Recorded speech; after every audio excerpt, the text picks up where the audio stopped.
And my biggest fear is when we let ideology take over our decision making and not let science and fact and reason lead the way for us.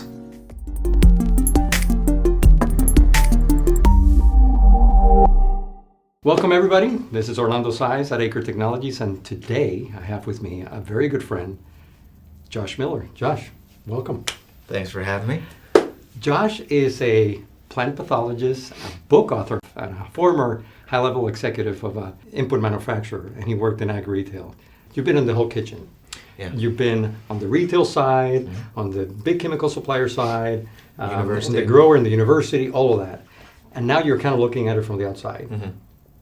What takeaways you have for everybody in terms of what you learn, and where do you think we're going next? Well, the one thing I can say is that we work in the best industry that there is. I mean, we get to put food on the table. It's the one industry that we're all impacted by, likely 3 times a day. But it's also, I think, underappreciated by the general populace now. And the average American now is 4 generations removed from the farm. And so there's no connection about where the food on their plate actually came from. You know, there's all this thank a farmer thing out there. You know, we try to talk about it, but I don't think that we've really told our story effectively. So I think that a lot of it is going to be the public perception about what we do and what we're able to do based on how the public actually perceives it in the future. What kind of, give us some specific pain points? It's because there's a lot that you can unpack there. But in terms of trends or things that you think that, this is where, if you have a buck, you would go and invest and say, hey, let's go and attack this? Yeah, really good question. And, I think my mind goes a lot to global issues right now just because I think we're all impacted by global issues. But specifically around food, we've heard about the shortages and even fertilizer shortages because of the issues with Ukraine. But if we look even further, Ghana and Sri Lanka have been in the news lately, and governments being overthrown because they've made decisions based on what they perceive as the right thing to do, which is to limit the import of synthetic fertilizers because they want to be organic. And my biggest fear is when we let ideology take over our decision making and not let science and fact and reason lead the way for us. And so this may get a little controversial, so I apologize if this is not the direction you were going for here. But it's not a far leap to say that could happen here, and I think that's why it's so important for us to really educate everyone about where our food comes from, because very quickly, if those in charge of making decisions and policy and things like that are only listening to the loudest voices and listening to people that are preaching ideology and get away from the fact of what boots on the ground actually need to do or how we need to do it to get the job done, things can go awry really quickly. And that I think is my biggest fear. I know that's very kind of esoteric, that it's kind of hard to put your finger on how we're going to solve that with the farmers here in Illinois, but that's where I think I've got a lot more of my attention now, and where I'd like to focus more on is how do we continue to drive our industry forward, right? And help make sure that we have a sustainable path forward for all of us that love to do this job in the future. So yes, we're going to go there. Take it one step deeper.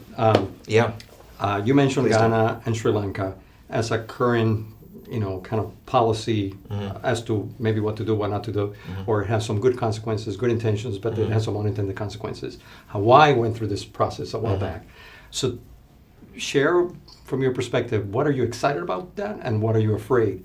And specifically for them in terms of the global, but also for what it means here to Illinois farmers. Yeah, so I think that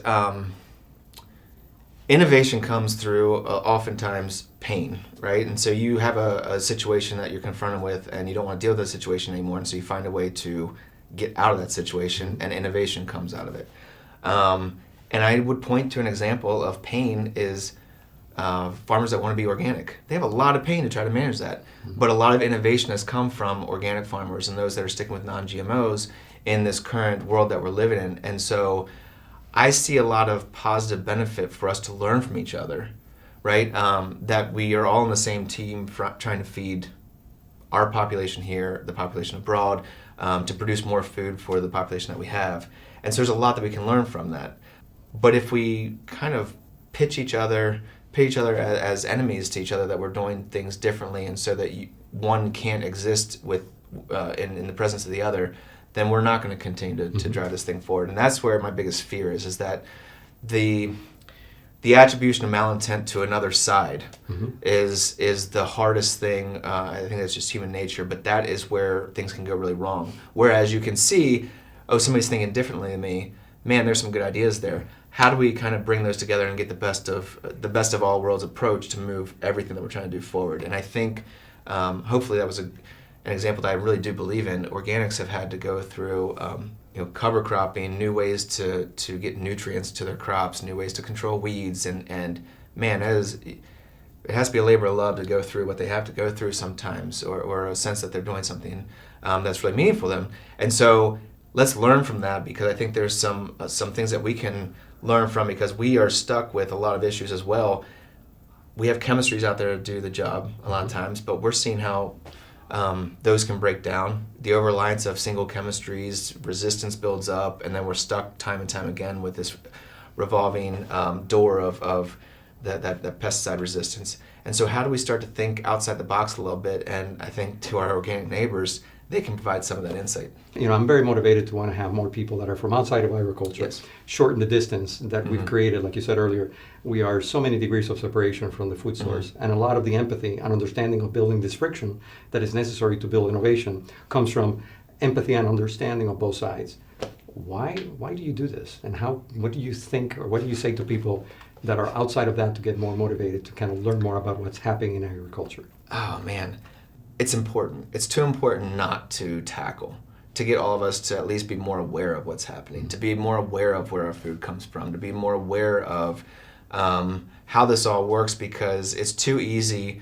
And the thing that really started the entire reason for writing this book was I was walking in the grocery store, and I was looking at the orange juice, and I love Simply Orange, and I picked it up and it said non-GMO on it. And I was like, you gotta be kidding me. Like, there's no other way it could be, because there's no GMO orange out there.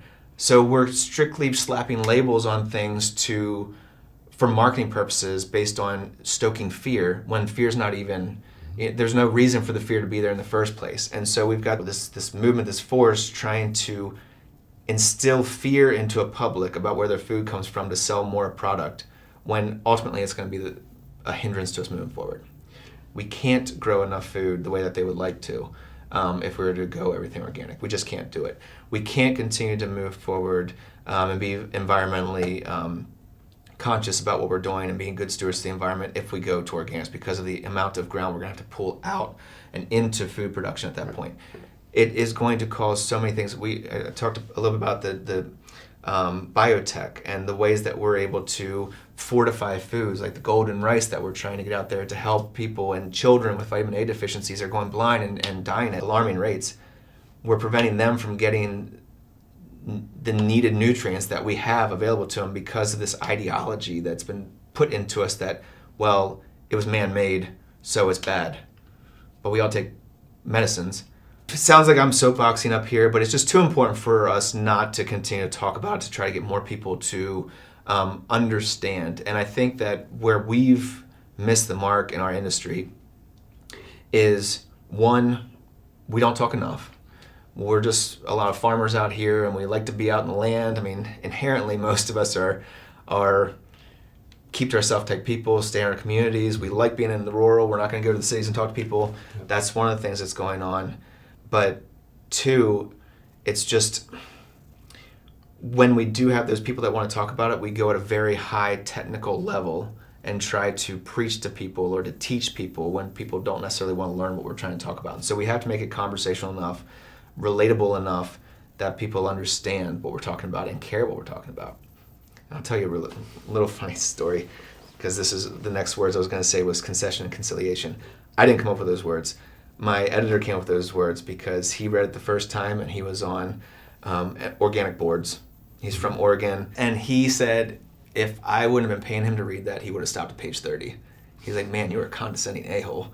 And I was like, wow, that was okay. Thanks for the feedback. Thanks for the honesty. But that's how a lot of us come across. We know what we're talking about. All these other people are just dumb. They don't know. And he was like, if you don't change anybody's mind, it's not about throwing red meat to the people that already agree with you. And so he said, you need to go back through this entire thing and think concession, conciliation. Concession, conciliation. These people that don't agree with you, people that you're trying to reach, aren't doing it because they hate you, aren't doing it because they've already heard your entire argument, some may have, and have just completely dismissed you, it's because they think they're doing what's right. The information that they've gotten to them because of social media, because we're not connected to the farms that much anymore, because the marketing of some organizations, it's driving them to do certain things, and they're thinking they're doing the right thing. And so approach it with concession, conciliation, and that's when you're going to start to reach people. And when we finally were done with the book, he said I had changed his mind. So he was like, all right, I went from you're a condescending a-hole to, okay, I like it. You changed my mind. So it was worth it. Nice. Well, Josh Miller, I'm grateful for our friendship. I am delighted to see where you're going with this. I can't wait to see how you're going to make a dent in the universe, but I have no doubt that you'll continue to do that. I appreciate your confidence. Thank you. Thank you. This was fun. It's a pleasure. This was fun.